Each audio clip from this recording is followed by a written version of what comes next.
Last 1 year ആയിട്ടാണ് അറിയാം. ഞങ്ങളുടെ HR ഞങ്ങളുടെ ഹെഡാണ്. പക്ഷെ എന്നാലും ഞങ്ങൾക്ക് എപ്പോഴും എല്ലാത്തിനും ഏറ്റവും സപ്പോർട്ടായിട്ട് ഞങ്ങളുടെ എപ്പോഴും ഉള്ള ആളാണ് അശ്വതി. അപ്പോൾ പിന്നെ അനീഷാണെങ്കിലും എന്താ പറയുക, അശ്വതിയുടെ ഒരു ബെസ്റ്റ് ഫ്രണ്ട് പോലെയാണ്. അപ്പോൾ അവർ ഞങ്ങളുടെ ഫേവറേറ്റ് കപ്പിളാണ്. അവര്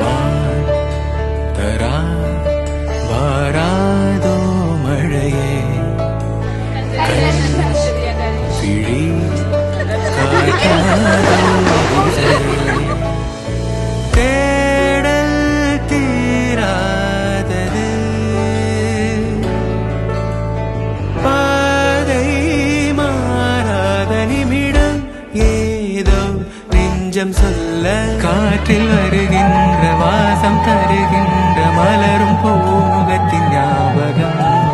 காலம் கடந்தாலும் காட்சி மறையாது நினைவில் கலந்தாடும் ஓர் மனம். உலா போகும் கனா